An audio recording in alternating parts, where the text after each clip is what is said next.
Thank you very much, Samgele. Quite a sad send-off, quite an emotional and heartfelt send-off to a man who was affectionately known as Mthembu, to a man who touched the lives of the people here in his hometown, eMalahleni and Mpumalanga, and just interacting with various people, his community during the week, people saying that indeed, his passing will be felt. A great baobab has really fallen, a political giant, a man of the people who was really, humble till the end. And of course, Mavis, the sister that was tasked with taking care of him, is actually testament to that. And Samgele, just listening to the various speakers today, you really get the sense that this man was truly loved by all and sundry. I mean, the president's words, the president was very, very sad.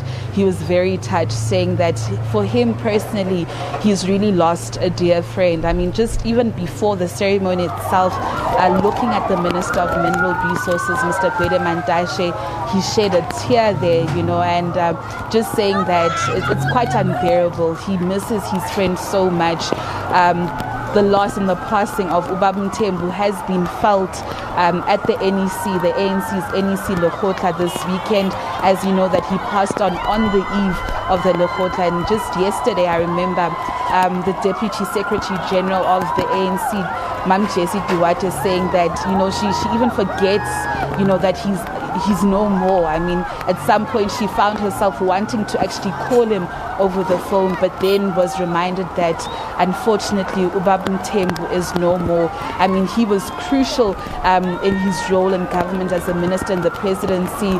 He was the face of the messaging around COVID-19, and unfortunately it is the very same COVID-19 that has cost his life. And as people and as his family and the president, just go and lay him to rest at his final resting place. I mean, just the mood all over here is somber. People are in disbelief, not believing that Umvelase, Umfo, as some would call him, Umganwam, as some will call him, is no more.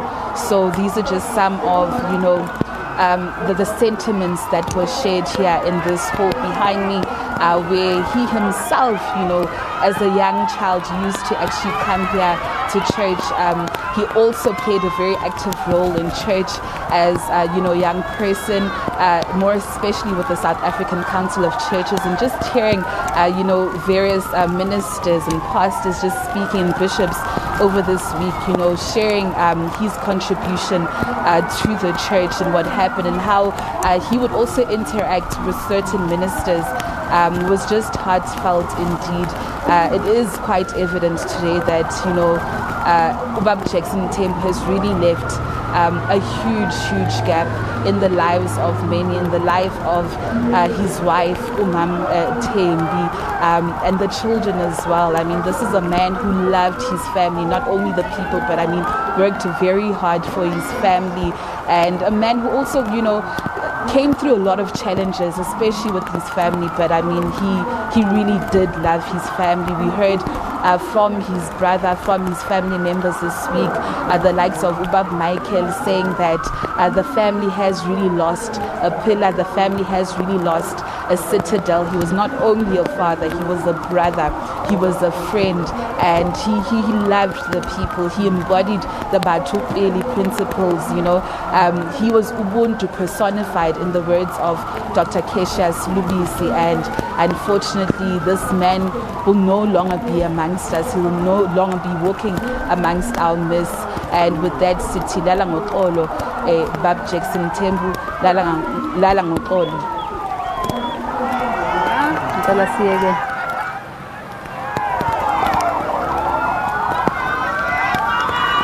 Natasha, I really like how you made that connection of the live footage we're seeing now to that of the day when we laid to rest uMam'Winnie Madikizela Mandela, and the rainy and covered weather of that day that almost gave you a sense, the somber sense, that we're sending away a hero of the people.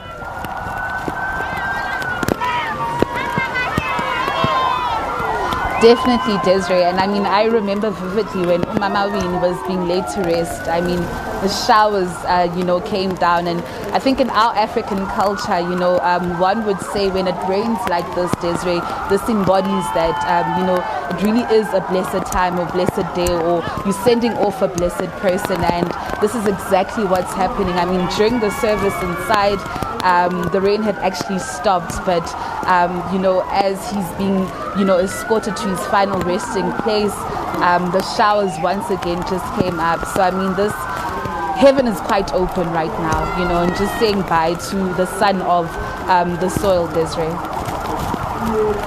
Also, that reference you made to just how emotional the president was today. It's not the first time that we've seen as a nation the soft side of the president. We saw it previously when he was making one of his regular COVID-19 announcements, where he was pleading to the nation to really take seriously and take heed of these messages that are being sent about COVID-19. And you touched a bit on how emotional he was today as we look at the casket of the late Minister Jackson Mthembu being transported to his final resting place at the old Pretoria Road Cemetery in Witbank.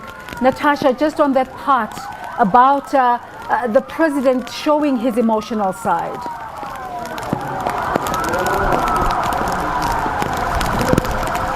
Definitely, Desiree. I mean, it was also quite evident when he just walked into the hall. I mean, you could see that he was trying to hold back his tears. I think a very emotional scene for me was when Mthembu came out of the car and the president had actually come to fetch her. She struggled to hold back her tears. She shed some tears here. And I mean, you could believe that this is a very hard time for her. I mean, not so long ago, she was with the love of, her life. And all of a sudden, you're now shocked that this person that you've spent your life with, that you have kids with, is no longer around. And I mean, that somber feeling, that sad feeling was felt everywhere. I mean, Desiree, when Mavis was recounting how Ubab Jackson had actually got to hospital, how she had cared for him in hospital, but still he was very humble. He was a man of the people up to the point of death. I mean, the mood inside the hall it was silent. It was, people were crying, Desiree. It was heartfelt indeed. And I mean, these are just, what we witnessed today. And I mean, it kind of shows the man that Ubab Jackson Mthembu was. I mean, I think what struck me the most was what the president had said, and it was really heartfelt, saying that the coronavirus has really cost our country so many people. And, I think a plea from everybody, from all the ministers, and more especially, I mean, Ubab Jackson Mthembu, perhaps in his legacy, is for South Africans to, perhaps please keep with those regulations. If South Africans could wear their masks, if they could sanitize their hands and maintain their physical distance. Remember, Ubab Jackson was really the face of the messaging around COVID-19. And even in, his last breath, when speaking to his brother last week, Tuesday, had said to him in his words, Bafo, the coronavirus iyabulala. Make sure you wash your hands, make sure you sanitize your hands, make sure you keep your physical distance and wear a mask at all times. But Desiree, I'm actually joined by ANC spokesperson Hule Mabe, who actually listened in on proceedings inside. Quite a very sad moment, more especially for, his political home. I mean, how are you feeling right now? Well, Natasha, this is really quite a sad moment. Look, we never saw this one coming. Comrade Velasi was a great part of the African National Congress. He served with us in the National Executive Committee. And speaker after speaker reflected about the kind of an individual that he was. He was a man of the people. When you walk around this community, the streets he toiled, you could actually pick up that had it not been of COVID, would have had the whole of Mpumalanga and probably the entire membership of this country coming to pay their last respect to this man. I was being reminded by some of his homies earlier on that actually the church next door was burned by the security forces in the past, and Mvelase played an important role in rebuilding that church. I mean, many people might not have known that actually Mvelase was, especially in our own structures, that he was this person of faith. It came alive today. I mean, the nurse who gave account of how she took and cared for him in hospital.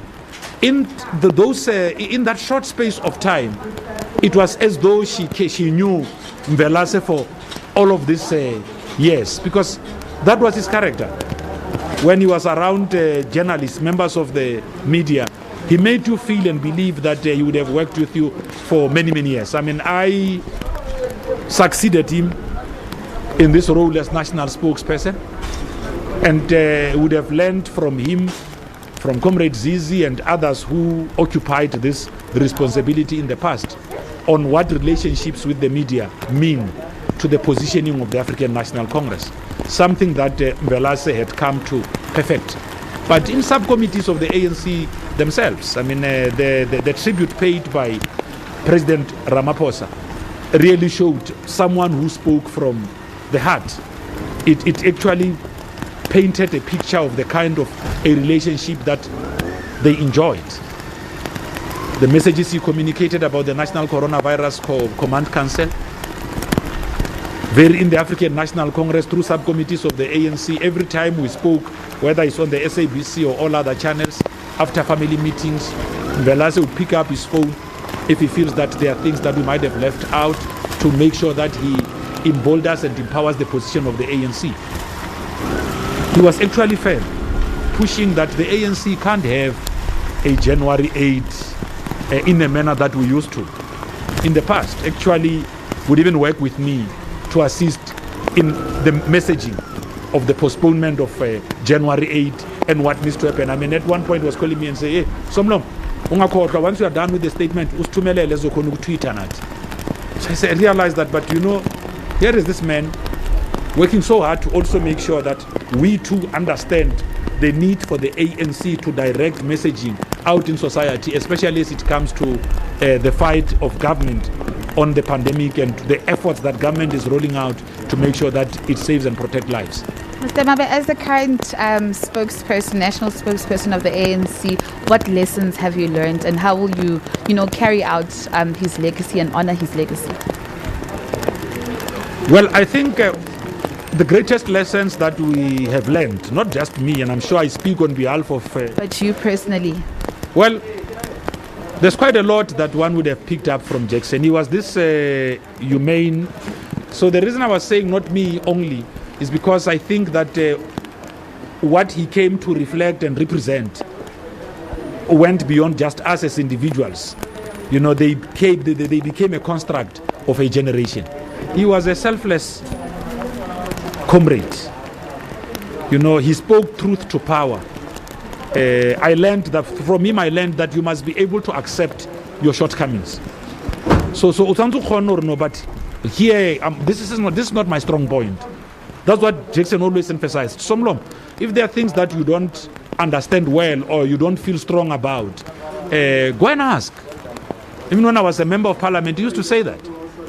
If you are going to have a debate in parliament and you're not sure about the issue, talk to the strategy committee. We are here so that we can, yes, he was there before us, so that we can at least give you, a nice landing space, unlike just going and approaching issues that you might not be feeling strong about.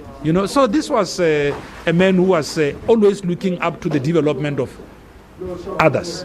He didn't just leave us there as national spokespersons of the ANC and did not help introduce us even to the media, just making us understand the different focus of various media platforms and all of that, and how do we really have to relate with them. I mean, I'm not quite a strong person when it comes to social media, and you always insist, Somlom, if you now go Twitter, man, isn't it go Twitter? I said, no, but in Mvelase, man, I'm not that kind of a person. It's difficult for me, but I came to appreciate. So he said, okay, if ungafuni Twitter, Find a platform, a social media that you are comfortable with. Use it to communicate. Messages for ANC, you'll get used to it. And I can tell you now, I mean, I'm getting used to it. Now and then I hold a tweet, you know. It's not easy because it's really not. But I realize that as a communicator, that's one space that I can't avoid. And we immediately started raising that. I also had to appreciate that I need to have more younger people in DIP so that they can at least teach me TikTok, they can teach me Twitter, they can teach me Instagram, they can teach me Facebook, so I can understand these different platforms of communicating. We always said, look, you must understand this. Your digital communications platform are changing. You, as spokesperson of the ANC now, you are taking over the reins at a time when we're rolling out for IR. I show you to some long. I mean, I had to do different things that we didn't have in the ANC. Talking about his role with the media, how do you think he empowered South African media? Well, he empowered South African media, like making sure that, and this is something that he would have also shared with me, that never allow journalists to go with a story on an issue they don't understand. A point I made previously, that if a journalist raises a point that they don't understand, or if they misquote the ANC just on matters of principle or how organization functions, pick up a phone, call them. And I do that with all of you. If you report something, or if I see that a journalist continues saying CDE and doesn't understand that this CDE stands for comrade, I will just lo CDE lo comrade. Because I mean we do come across those. I mean, we issued a statement, just the recent one, we issued a statement postponing the January 8. One radio platform didn't. I think it was Eyewitness News, if I remember well, because I had to call a CD to speak to her about the issue, you know. So there was an issue that had to do with a statement that the ANC will have issued and how the media went on to carry that. You know, not necessarily contesting them on their angle, but just dealing with the facts. Like saying, okay, guys, your story in the bulletin, the story suggested that we had postponed the NEC.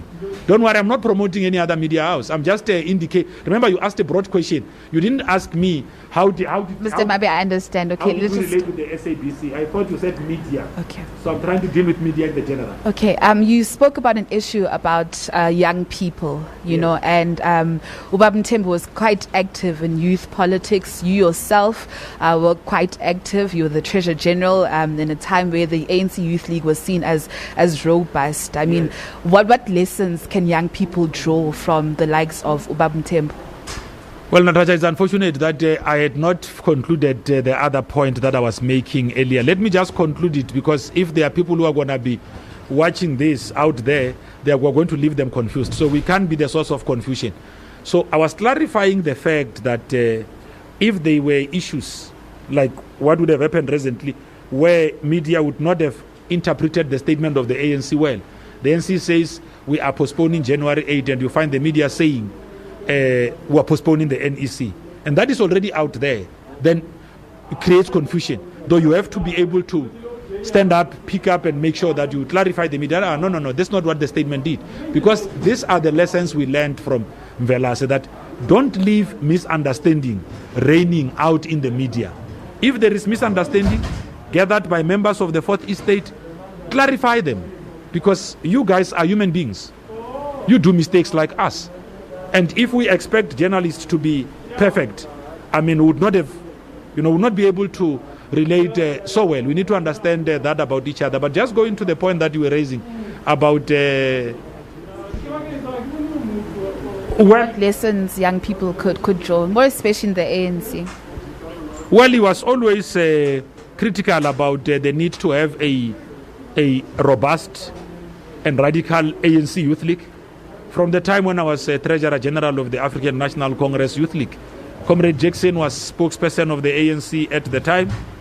Of course, we gave him a headache because there are a number of things that we pronounced on at the time that the ANC leadership might not have agreed on, and he would have had to have the last word on those. He would have had to come out and speak on those issues. But he understood that it is in the make of the youth to always challenge authority, speak their ideas and all of that. And he did not have qualms with us raising our issues and really displaying the energy that comes with being a young person. He gave us that space. I mean, I remember one day we had this little fight. We had this little fight in the Youth League going towards the 2012 conference. And I mean, our own collective was beginning to disintegrate because we did not agree at the time on how the Youth League should approach that Congress. You know, the Youth League wanted us to go for a clean sweep, contest both the position of SG and the position of president. So I said, hey, comrades, this is not a very nice, this is not a very tactical way of approaching this thing. Because if we go for everything, it means if we lose, we lose Alice. So now, I'm wrapping up. Now the fight began in the Youth League. We started to, I remember one day having to go and use Jackson's office at the 9th floor to do a briefing with the media because this ones at the 7th floor didn't want me because of the views that I was beginning to express. So it is, you know, some of those things, you know, so you would give us that kind of landing ground as young people, allowed us to define the manner that we would have done, but ensured that we do it within organization. Mr. Mabe, thank you so much for your inputs and for sharing those memories. That was the ANC spokesperson, Pule Mabe, just sharing fond memories of himself, especially throughout his Youth League days with the late Minister Mthembu. And as the procession is coming closer to the graveyards, my colleague Samgele Masego will be taking over.